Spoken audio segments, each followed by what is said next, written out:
지난주에는 방송을 못했습니다.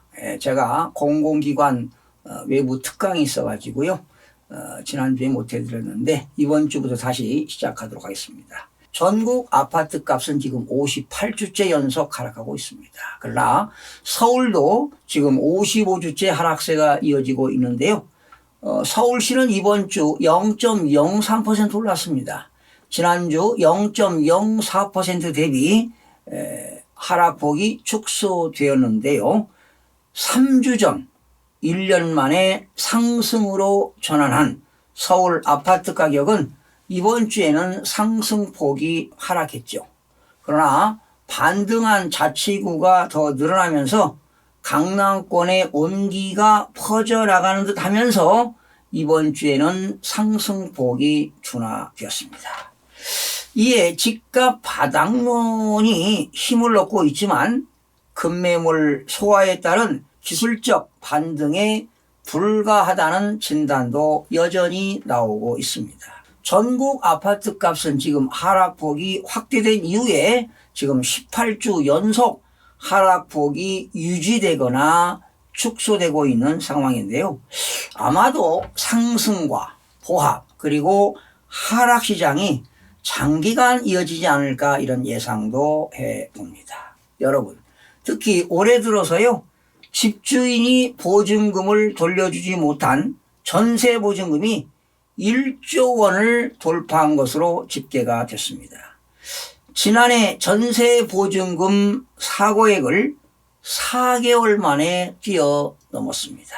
주택도시보증공사에 따르면요. 올해 1월부터 4월까지 전세금 보증사고액은 1조 830억 원으로 집계가 됐습니다. 보증사고 건수도요. 지난해 사고 접수 5,443건에 근접한 올해 1월부터 4월까지 4,747건을 기록했습니다. 지난해 보증사고 금액은요. 1조 1,726억 원입니다. 이를 감안하면 올해 전세보증금 사고액은 역대 최고치를 찍을 것으로 예상됩니다. 전세금 반환 보증보험은 전세 계약이 만료됐는데요. 집주인이 보증금을 반환하지 않을 경우 보증사인 주택도시보증공사가 대신해서 전세 보증금을 반환하고 집주인에게 구상권을 청구하는 제도입니다. 사고액을 살펴보니까요. 올해 1월에 2,232억 원, 2월에 2,542억 원, 3월에 3,199억 원, 4월에 2,857억 원이었는데요. 지금 4개월 사이에 무려 1조 원이 훨씬 넘어섰습니다. 수도권을 중심으로 발생하고 있는 전세 사기와 집값 하락으로 인한 역전세 등으로 전세금 반환 보증사고는 급증세를 보이고 있는 추세입니다. 사고액은 지난 2019년에 3,442억 원에서 2020년 4,682억 원, 2021년에는 5,790억 원,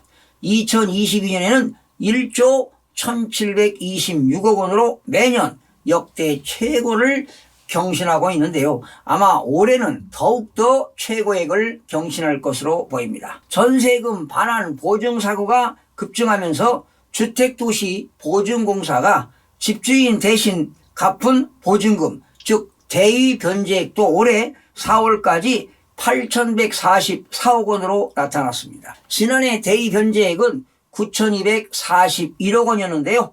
보증사고 발생 속도를 보게 되면 대위 변제액도 조만간 1조 원을 넘길 것으로 보입니다. 이렇게 보증사고가 매년 증가하면서 주택도시보증공사의 재정 건전성에 대한 우려도 커지고 있습니다.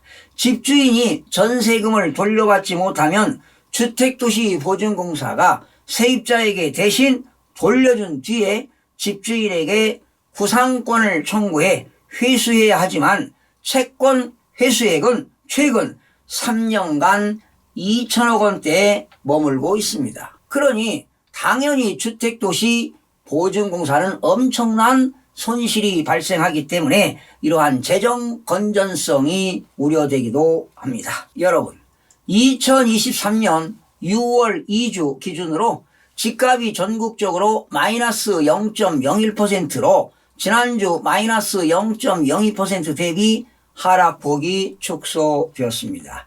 시도별로 살펴보니까요. 세종은 0.17% 올랐고 인천 0.04, 서울 0.03, 충북 0.01 등은 상승했고요. 경기는 0.00으로 보합이 됐습니다. 그러나 전남은 마이너스 0.08% 하락했고요. 제주와 경남과 전북, 광주 네 곳은 마이너스 0.06%로 하락을 했습니다. 전국적으로 공표지역 176개 시군구 중 지난주 대비 상승 지역은 41개 지역에서 44개 지역으로 증가했고요. 보합지역은 15개 지역에서 19개 지역으로 증가했습니다. 그러나 하락지역은 120개 지역에서 113개 지역으로 감소했습니다. 전국적으로 보게 되면 64%에 해당하는 지역에서 지금 하락하고 있습니다. 자, 다음은 서울 지역 살펴보겠습니다. 서울 지역은요, 주요 선호단지 중심으로 급매물이 소진 이후 거래, 매물 가격 상승세가 유지 중이나 매도, 매수자, 희망 가격 격차가 높고요. 상대적으로 매수 문의가 한산한 지역에서 관망세가 짙어지고 매물 적체 현상이 진행되는 등 지역별로 상승과 하락이 동시에 진행되면서 상승폭이 축소되었습니다.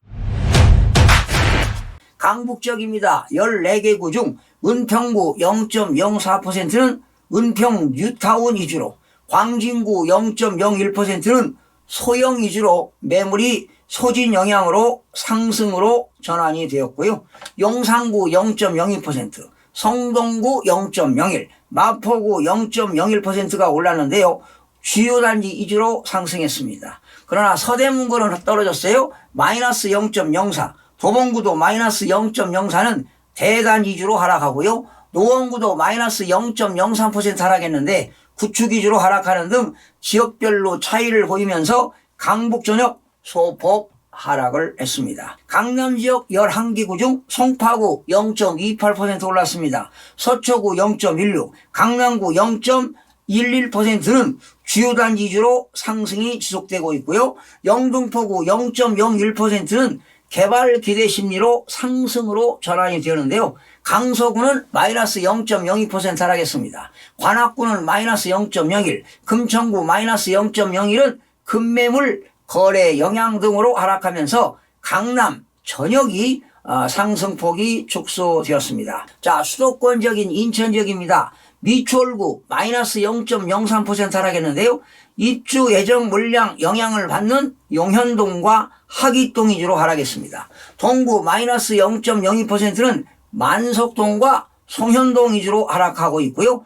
중구는 좀 올랐습니다. 0.13, 연수구 0.08은 선호단지 위주로 올랐습니다. 계양구도 소폭 올랐네요. 0.04% 올랐는데 작전동과 계산동 위주로 올랐습니다. 부평구 0.03%는 삼산동과 부평동 위주로 급매물이 소진된 이후 매물 가격이 상승하면서 상승으로 전환이 되었습니다. 인천 지역은 전체 상승폭이 유지되었는데요. 인천 지역은 지금 50주째 연속 하락세가 이어지다가 지금 4주 연속 상승세가 이어지고 있는데 계속 살펴봐야 할 것 같습니다. 경기 지역입니다. 고양 일산 서구 마이너스 0.29% 하락했습니다. 주엽동과 일산동 위주로 하락하고요. 안양 만안구 마이너스 0.16%는 안양동과 석수동 위주로, 양주시 마이너스 0.13%는 덕정동과 백서구 위주로 하락 중이나 광명시는 좀 올랐습니다. 0.27% 올랐는데요.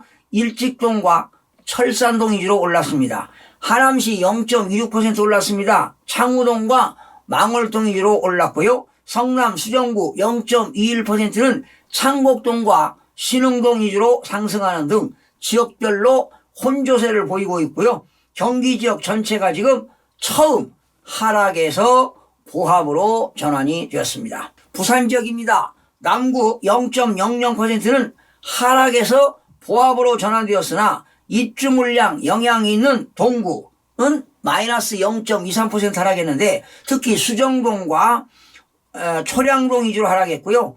영도구도 많이 떨어졌습니다. 마이너스 0.22%, 복내동과 영선동 위주로 하락했습니다.